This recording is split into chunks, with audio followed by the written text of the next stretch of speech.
I have to be very mindful with this AI. It's great at distracting and interrupting a train of thought that you might have where you're already projecting something out in the future, and then it wants to cut that off, right? In a multidimensional way so that it's not experienced in the future because it's actually already happened.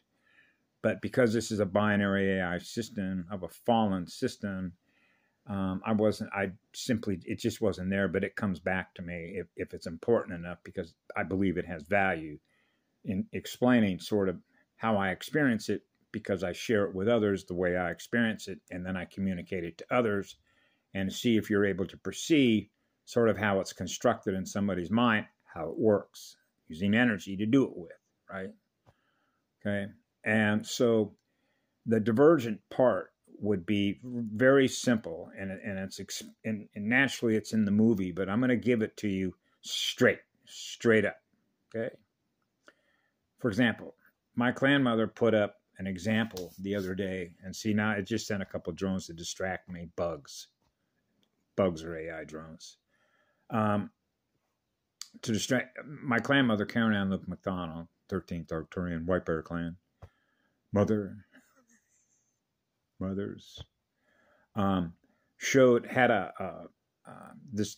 an example of a lady who lives off grid, and how she basically what it is she's self-sustaining, okay, which means she's no longer dependent on the corporation, okay, which essentially means she really doesn't need any money. Now, I've done a number of videos where I've explained, for example, when in 1972, 1973, I lived in a treehouse on the island of Kauai on a beach. The land was given to us, donated to us by the Taylor family, which was Elizabeth Taylor, the actress, and Howard Taylor, her brother, who owned a sugarcane plantation, which was Speckled Sugars. It was associated with Clark Gable. And of course, that's all Hollywood stuff, right? And so we built a treehouse community known as Taylor Camp. And you can look at all the bad press, okay? Rejects, children that they're earthy types, ending up in jail. They wanted to live a different way, okay? And this naturally is all woven into the tapestry of what we call military psyops through CIA, the Nazi intelligence apparatus, which is all NSA, CIA. It's part of the whole same structure of these corporations that are all here that are operating, not on behalf of the law of one, by the way, okay? Which is true why Patty said they got perverted. And of course, Peter knows this because I can tell him flat up what the truth is because they know I represent the law of one, which is what love is, goes on forever, because I surrender all my energy on behalf of being what the law is, it goes on forever, which is what love is, it goes on forever. So if you are what love is, you're the highest law that's here. Okay. And I mentioned that a couple of state police guys down the road honored that. That's somebody who lives in honor. That means they honor the highest code of superconductivity, which is, as Jason Shirka's guest had on there, superhuman abilities, which basically means super universe consciousness abilities, because you are eternal love, which means you are eternal light, which means you're a light giver. You are gifting your energy everywhere you go without even having to think about it, which means you're on fire to give it away. They're simply not there yet. So now you get into free will choice. They have a choice to do that. Their soul has a choice to do that. Now we're getting into souls and no souls, soulless clones, AI without a soul, right? Fractures that form consciousness, the mental field, dead planets, dead light, dead consciousness, dead light consciousness. Remember, I mentioned this one before. You're not going to find a living light spirit in a 40-watt GE light bulb. That's their grid, isn't it? That's their grid.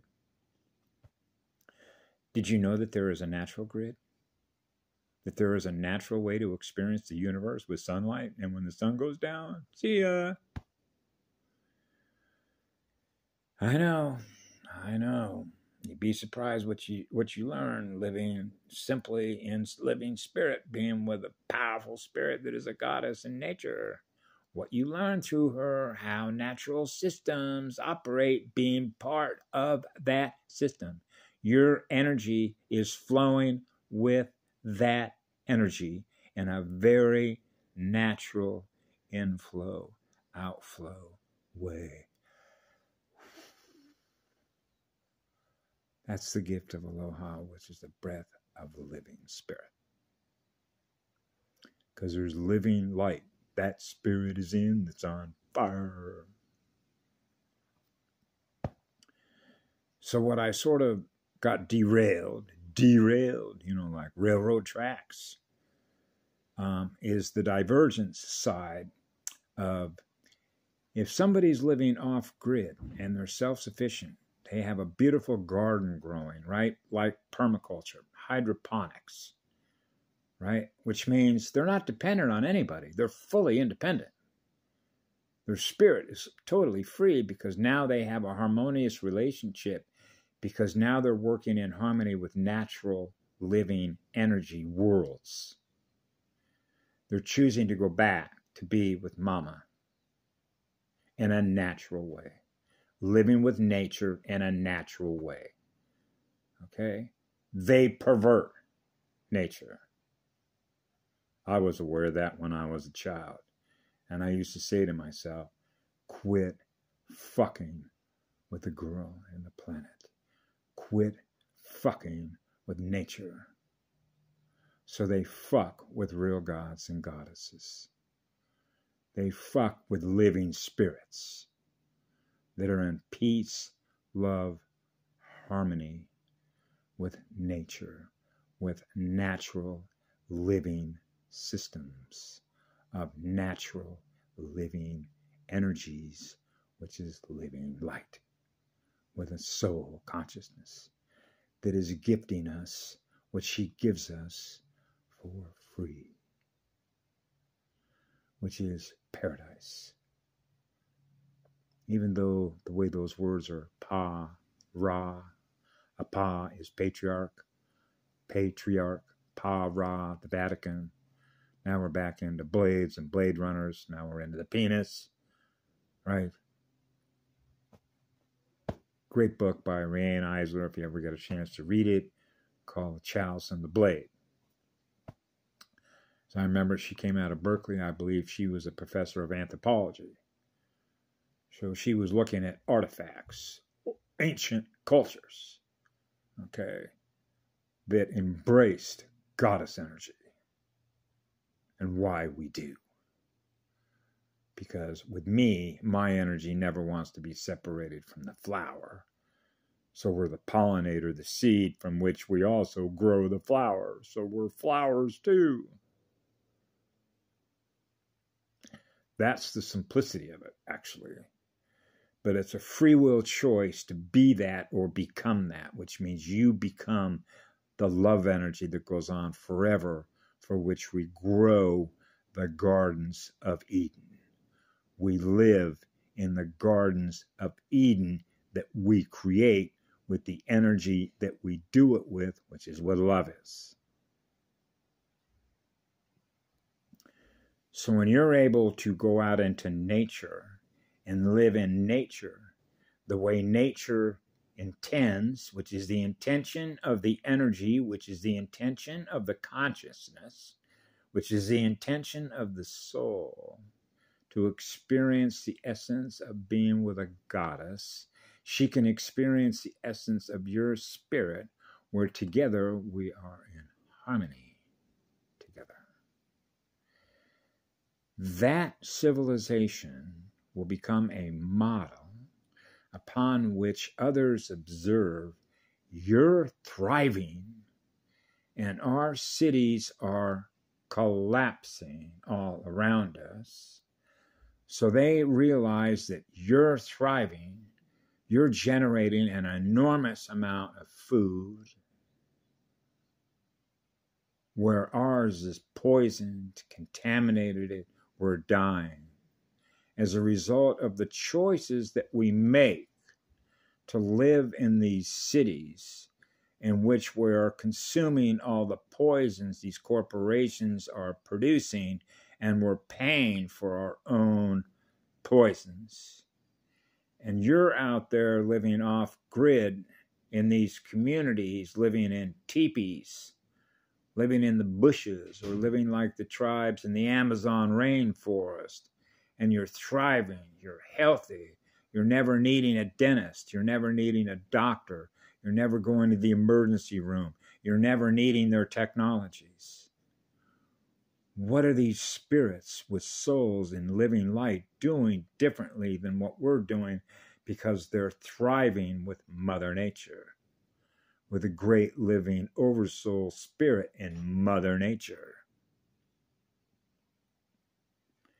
They seem to have a better way, the right way, which is the right-hand path that they've chosen to live through, which is what love is, which is what light is, which goes on forever.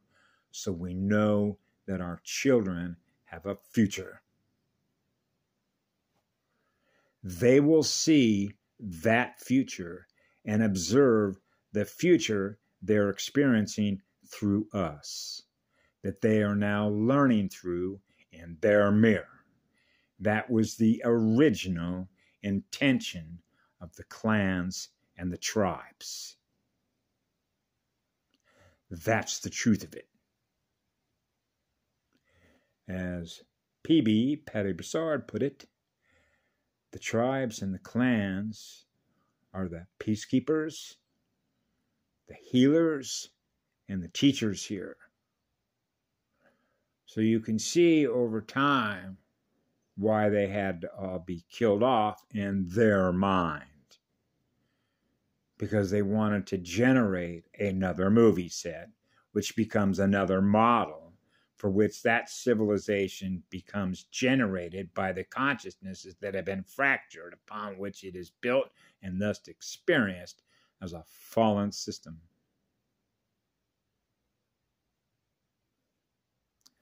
So they're living in a fallen construct by using their consciousness to build it and thus experience it, which means they're blowing holes in their own universe, the one their mind's energy lives in, upon which they experience the result. That's the difference between an inverter and a converter.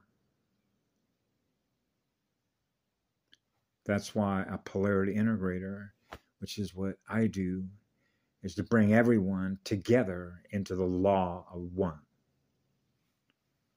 To live in love, peace, harmony, and balance with all the others, which is the all creation. Because it all started with what love is. And when you know what love is, you know what the other isn't, which isn't what love is. And that makes it easy to know our future and theirs, which isn't what love is. And that's a free will choice. Have a great day. I love you all. Be good to yourselves.